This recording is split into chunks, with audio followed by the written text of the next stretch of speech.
আজকে আবার চলে এসেছি মাসিমার রান্নাঘরে একটা দুর্দান্ত রেসিপি এবং আবার সেই চটপট করে রেসিপি করা। ওনার কাছেই সরাসরি চলে যাই।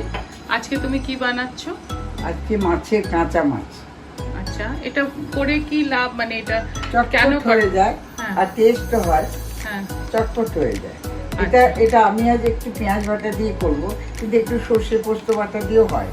আর যদি নারকেল দিতে চান তাই যেমন দেবেন টেস্ট হবে, কিন্তু এটা খুব সিম্পল রান্না। আচ্ছা আচ্ছা, তো কি কি তুমি দিচ্ছ আগে? এটা হচ্ছে আদা পেঁয়াজের একটু পেঁয়াজটা ভেজে আগে একটা প্যানে, তুমি এই প্যানটাতেই রান্না করবে তো? আচ্ছা, তো এতে তুমি একটু সরষের তেল দিলে। সরষের তেল দিলাম, আর এতটা একটু পেঁয়াজ ভাজা, আর এটা পেঁয়াজ রসুন ভেজে রেখে দিই। রসুন আছে কি? আচ্ছা, পেঁয়াজ রসুন ব্রাউন করে ভেজে বেটে রাখো। আচ্ছা, এটা দিলাম। হ্যাঁ, তারপর দিলাম যে টমেটো আদা। আচ্ছা, টমেটো আর আদা বাটা। একটু এলাচ দিলে ভালো হয়, আচ্ছা না দিলেও চলে।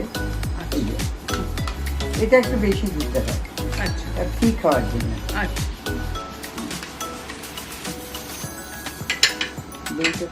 একটু দই। আচ্ছা, দই করবে।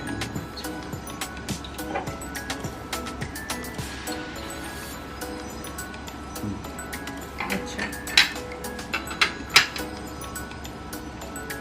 চিনি দিয়ে নুন হলুদ দিয়ে মাছটা মাখা আছে। আচ্ছা, সেই হিসেবে নুন হলুদটা দিতে হবে। আপনারা দেখে নিন, নুন হলুদ দিয়ে মাছটা মাখা আছে। এই যে আমাদের মাছ, কাঁচা মাছ, ফ্রেশ টাটকা বাজার থেকে আনা, এবং সেই হিসেবে আপনারা নুন হলুদটা দেবেন। একটু লঙ্কার গুঁড়ো, যে যেমন ঝাল খাবে সেই সেরকম লঙ্কা।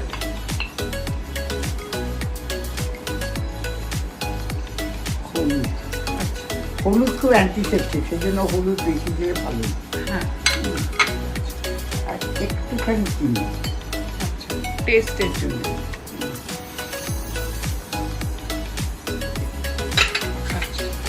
এবার ভালো করে। আচ্ছা, দইটা কি ফাটাতে হয়? মানে দই না ফেটিয়ে দিলে ওটা ছিটে ছিটে হয়ে যাবে। আচ্ছা, মানে ছানা ছানা হয়ে যায়। দইটা হচ্ছে হজম হয়। আচ্ছা, কারণ মাঠা খেলে না, দই দিয়ে হজম হয়। আচ্ছা, দিয়েও চলবে।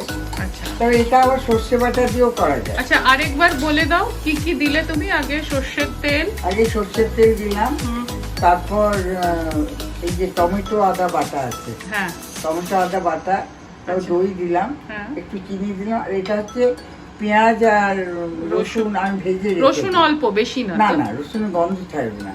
একটু রসুন পেঁয়াজ দিয়ে ভেজে ওটা পিষে সবসময় ফ্রিজে রেখে দাও। রেখে দিই, 5-6 দিন চলে যায় আরামসে চলে যায়। আচ্ছা আচ্ছা, আর এই যে একটু দই দিলাম, চিনি দিলাম, আচ্ছা, আর এই যে নুন হলুদ লঙ্কা, আচ্ছা, যে যেমন ঝাল খাবে। আচ্ছা, খুবই সিম্পল, কত কম ইনগ্রেডিয়েন্টস এবং কত তাড়াতাড়ি। এই পেঁয়াজ ভাজা মশলা যদি করা থাকে, টমেটো বাটা থাকে, তাহলে তো সময়ই লাগবে না। এই জল দিচ্ছি। আচ্ছা, জল কি ঠান্ডা জল, মানে নরমাল রুম টেম্পারেচার? হ্যাঁ, একেবারে সিম্পল। আচ্ছা, এটা যদি বেশি মাছ থাকে বা আপনাদের যদি ঝোল বেশি লাগে, একটু মশলাটা বাড়িয়ে দেবেন। আচ্ছা আচ্ছা, এটা মানে আমি যেটা দেখেছি সব ক্ষেত্রে, সবসময় যখন তুমি আসলে মাসিমা অনেক অনুষ্ঠান বাড়ি টাড়িতেও উনি অনেক সময়, আমার শ্বশুরবাড়িতে বিয়ে বাড়ি করছিল, আমার ননদ দেওর অনেক লোক থাকতো, হয়তো 6 কিলো 7 কিলো মাছ রান্না হতো। এত মাছ ভাজতে অসুবিধে, তখন আমি আরম্ভ করলাম। কোনদিন এরকম পেঁয়াজ দিয়ে করতাম, কোনদিন সর্ষে পোস্ত বাটা দিয়ে করতাম, নারকেলও দিতে পারতাম, এরকম করে ওইগুলো আমি রাঁধতে পারলাম। তাতে দেখলাম আমার সময়ও বাঁচলো, আর তাড়াতাড়ি সবাই খেয়ে খুশি হয়েছে। তখন থেকে আমি নিজে আরম্ভ করেছি। তবে এর মধ্যে একটা জিনিস দিতে পারে, আলু সেদ্ধ করে কেটে, পটলগুলো একটু সাঁতলে নিয়ে সেই পটল আলু বা ফুলকপিগুলোর সাথে এতেও দিতে পারে। আচ্ছা, আর সবজি খেতে চাইলে এর মধ্যে দিয়ে দেবে। আচ্ছা, আর এতে তো কষার কোনো ব্যাপার নেই, কেন সবই তো ভাজা দিচ্ছ তুমি। পেঁয়াজটাও ভেজে বেটে তারপর দিচ্ছ। কাঁচা পেঁয়াজও দেওয়া যায়, বেশি মাছ হলে কাঁচা পেঁয়াজ রসুন, কাঁচা পেঁয়াজ বাটা। কারণ এত তো বাটা মাছ ভাজা থাকে না, তখন আপনারা ইয়ে করবেন, কাঁচা পেঁয়াজ দিয়ে দেবেন। আচ্ছা আচ্ছা, এবার মাছটা ছাড়া হচ্ছে মশলাটার মধ্যে। আচ্ছা, এগুলো যে কোনো মাছে হয় কি? মানে বড় মাছ, ভেটকি, বড়, হ্যাঁ, কাতলা, আমরা পাতলা এখন রুই হয়। মাছ দিয়ে করছি। চিংড়ি মাছের খুব ভালো হয়। আচ্ছা, চিংড়ি মাছের খুব ভালো হয়। আচ্ছা, দেখুন কতটুকু মশলায় আমরা কত 5 পিস দিলাম, 6 পিস দিলাম। আচ্ছা, এতে কোনো গরম মশলা ঘি টি কিচ্ছু পড়বে না? দিলে ভালো হয়, পেঁয়াজ দিয়ে তো। আচ্ছা। যদি আপনি বড় করেছি এখন, তখন একটু করে ঘি, একটু গরম মশলা, একটু আমি একটুখানি গরম মশলা বাড়িতে পেঁচা। কোনটা? এলাচ, দারচিনি, হ্যাঁ, লবঙ্গ। এলাচ, দারচিনি, লবঙ্গ, কিন্তু অল্প অল্প। হ্যাঁ, এটা বাড়ির খাওয়া তো, কিন্তু যখন কোনো কাজের বাড়িতে করেছি তখন এলাচ থেকে করি। এর মধ্যে আপনি কাজু কিশমিশও দিতে পারেন, কোনো অসুবিধা নেই। আচ্ছা আচ্ছা, এবার কি হবে? এবার চড়িয়ে দিলাম গ্যাসে। আচ্ছা,